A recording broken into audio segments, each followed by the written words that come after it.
Oh, is this Stacy Johnson? Who's asking?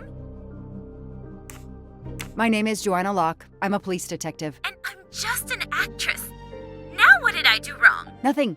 I need your help. I need to take your place in the Orient Express. Is this a joke? No way. Do you remember the Armstrong kidnapping? Of course I do. That poor little girl. I'm a police officer. I have a new lead that may help me find her killer. Wait, didn't they prove it was the nanny? I have found compelling new evidence. I've reopened my investigation. You know, I had my doubts about the murderous nanny. I played a nanny a couple years ago in a slasher. I was killed in the first episode, but it got me interested in helping kids.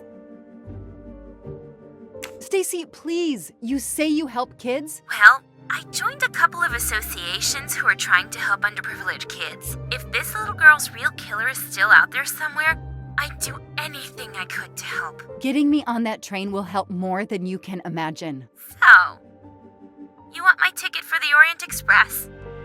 But I booked it months ago. I was so much looking forward to this trip. Stacy, I can tell you care about kids. Here's your chance to help put this beast in prison for the rest of his life. Think of the publicity for those causes you care about.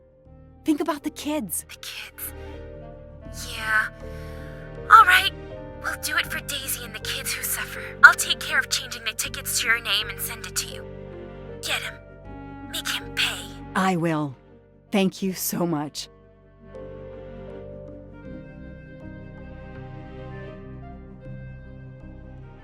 Stacy was as good as her word. I received the ticket. I called my chief to let him know I was taking my vacation time. I had coming. I flew to Istanbul. I was finally going to nail the monster responsible for Daisy Armstrong's death, Michael Clark's death, even his accomplice, and, I suspected, so many others as well. You know the rest.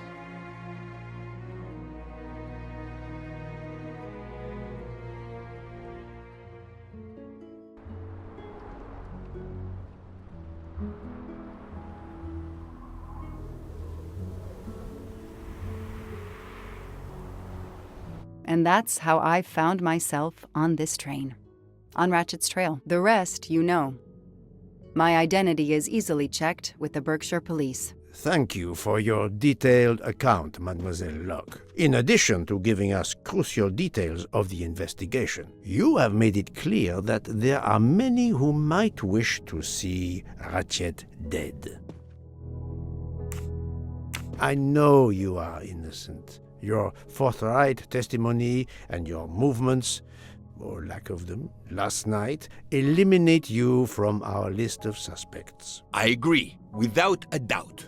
Another detective will be great help to the investigation. Book. Although my friend certainly does not need any help. You are too kind.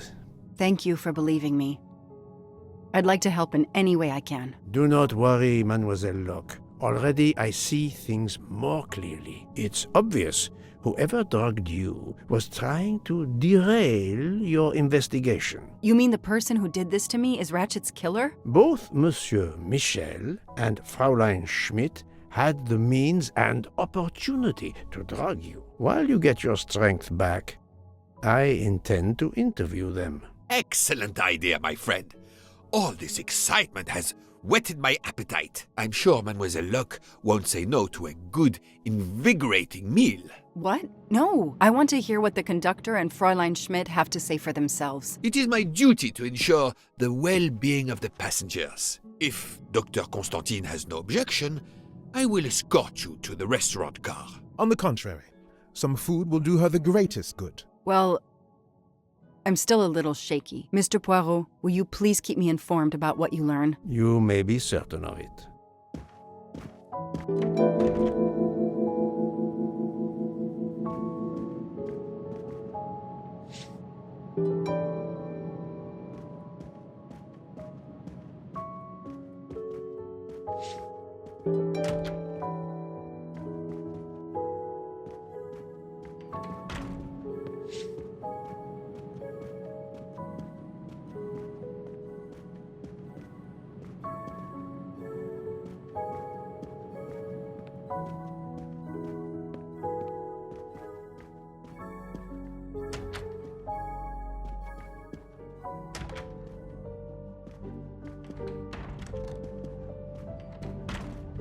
Good evening, Fräulein Schmidt. May I disturb you for a moment? You asked so politely, mein Herr, but I do not think I have a choice.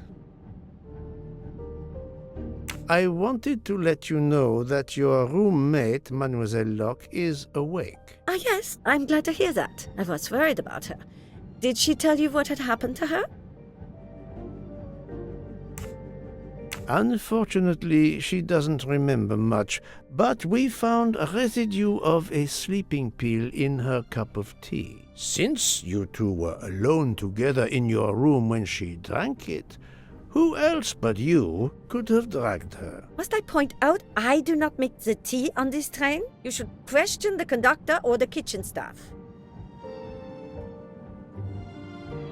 Mademoiselle Locke could have died. Whoever drugged her must not feel any empathy for their fellow human beings, given the dose that Mademoiselle Locke ingested. She was close to death. Oh my God. What did I do? I didn't want to hurt her. Just have her sleep for a few hours while we had time. We? Time for what? Time for what, Madame Schmidt? You think I feel nothing? Nothing? That poor little girl. Indeed, that poor little girl. Fräulein Schmidt is somehow connected to the Armstrong case.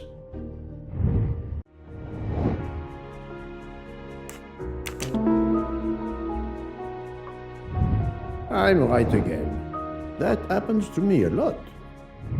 Fräulein Schmidt, I have a certain reputation for sniffing out... I am not a murderer. Forgive me, but I was going to say brilliant chefs. You were the Armstrong family's cook, were you not? But yes, I was the cook of that lovely, lovely family. I'm sorry, but I must ask you to give me some time to collect myself. It wasn't supposed to be like this. My darling, my poor darling child. I will give you that time, Fräulein. You have given me much more in exchange. I must check in with my other suspects to make certain I have all the pieces of the puzzle in my possession.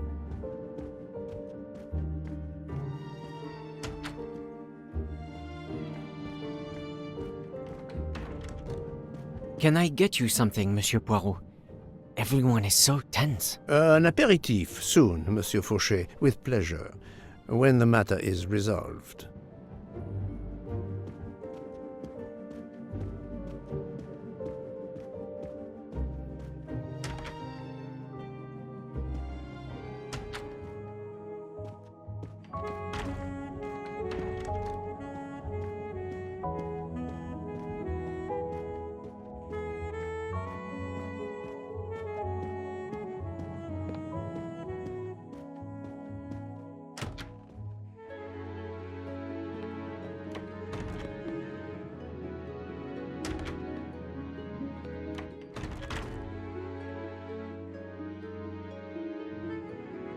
Good evening, Michel. Am I bothering you? You seem stressed. With everything that's going on, I must admit it's difficult to be relaxed. Of course, I understand. Especially since we know that Detective Locke's tea was drugged before it was served to her. Detective? Come now, Michel. Surely you would have taken the opportunity to search her things and found her badge. Luckily, she woke up and was finally able to tell us her story. Otaru boiled the water, Jean made the tea. I just brought it. Sir, it could have been any of the staff. Your defense is to accuse others?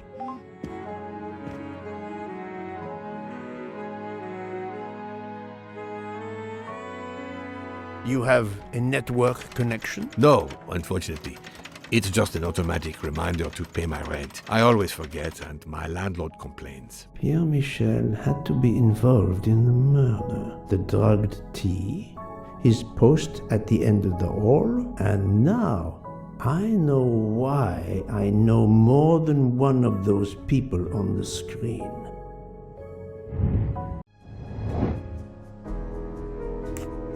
Good job.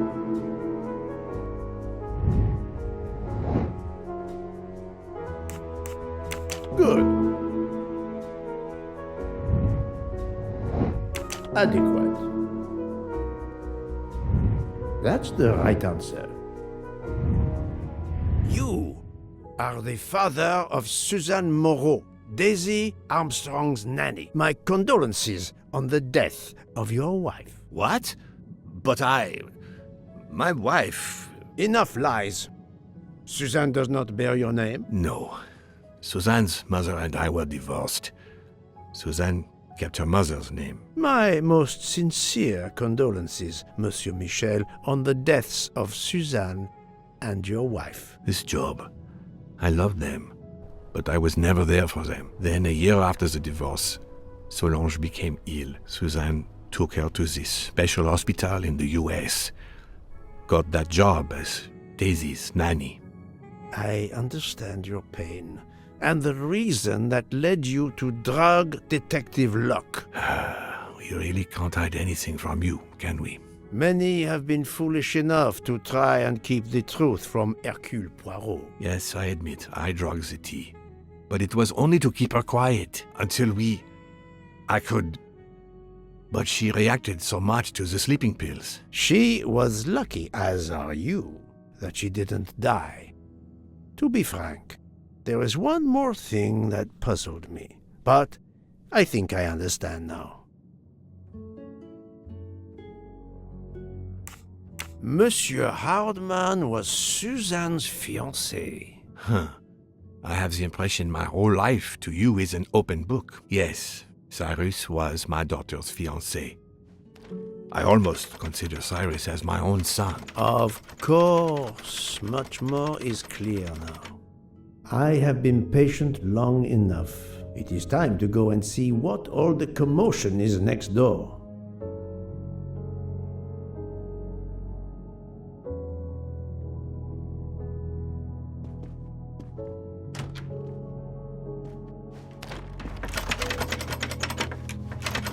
Monsieur Hardman, excellent. The gods who watch over detectives must have trapped you here. Why didn't they watch over me? I'm a detective too. I was talking to Michelle about a leaky faucet, and I wanted to go out, but you showed up. No need to invent some preposterous story. But really, Michel has told me everything. You are the fiancé of Suzanne Moreau, his daughter. Oh. I see. Surely this is not a big surprise to you. No. Suzanne was the only woman I ever loved. And I failed her. We got into a spat. It was nothing, but I was too proud to apologize. We weren't speaking at all. Suzanne never really cared for that guy Noah. She would have forgiven me. If only. If only. If only. A common refrain between lovers who quarrel. Obviously, Pierre Michel and Fräulein Schmidt both drugged Detective Locke's tea, causing the overdose. No wonder she had so much trouble waking up. Time to report my findings to her and Book.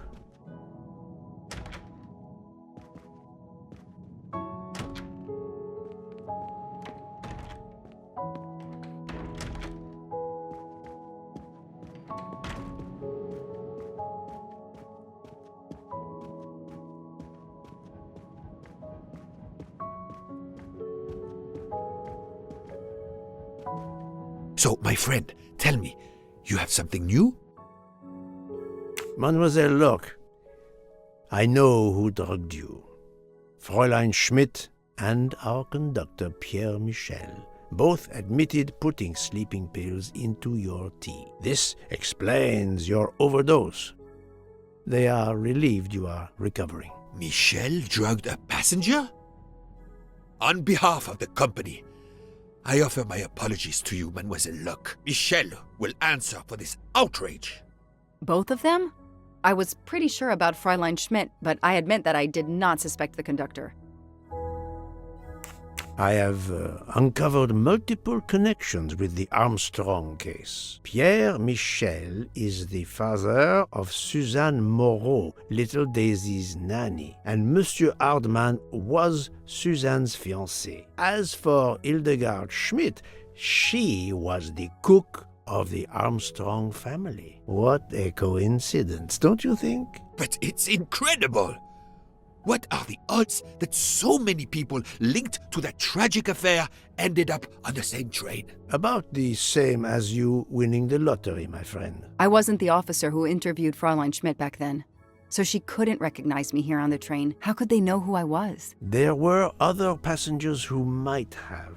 Or she may have seen you when you visited the Armstrong home. It is now clear to me that some of the clues to this elaborate plot were staged for my benefit.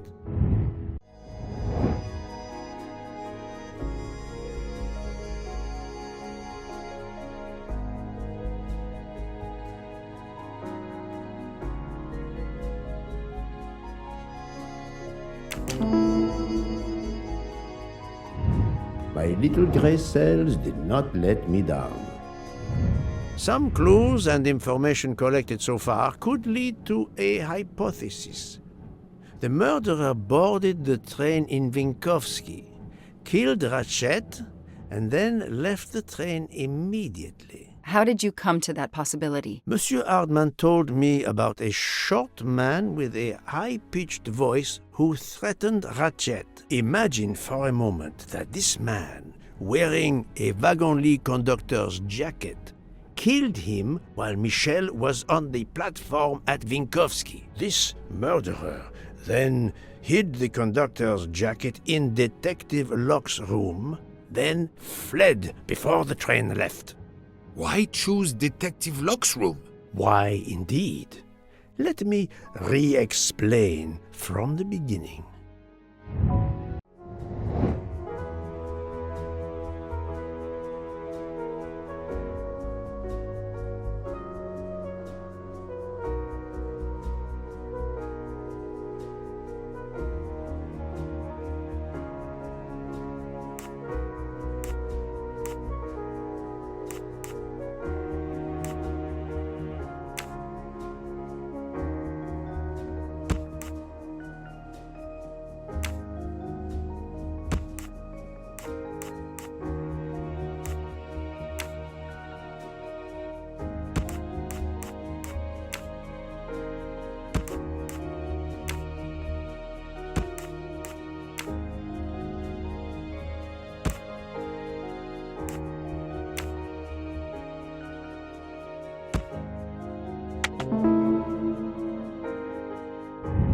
I'm right again. That happens to me a lot. Mon Dieu! Oui! That must be it!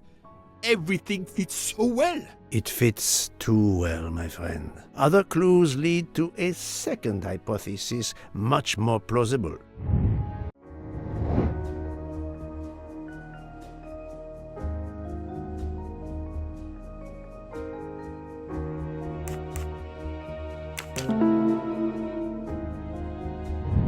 Et voilà.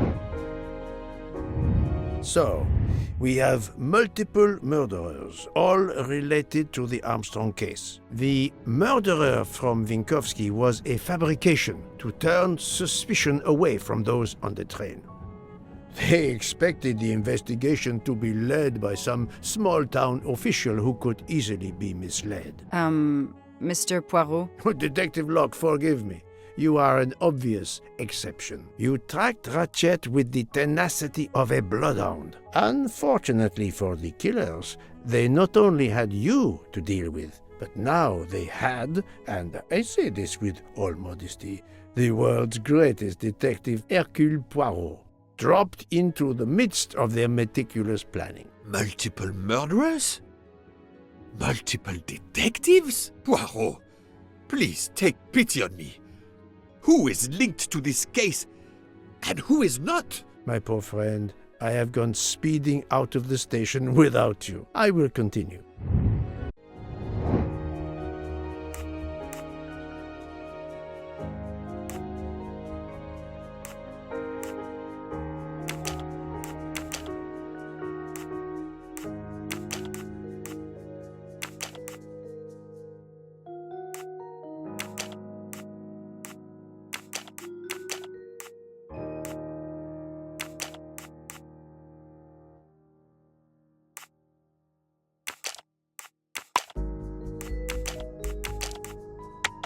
do not think that's the right answer.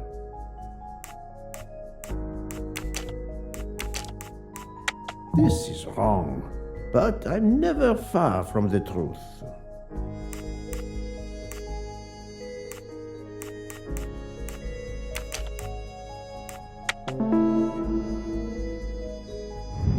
That's the right answer. Fräulein Schmidt, Pierre Michel, Monsieur Hardman, and Monsieur McQueen are all linked to the Armstrong case. I also know that Sonia Armstrong's sister and godmother, Countess Andreni and Princess Dragomirov, are on this train.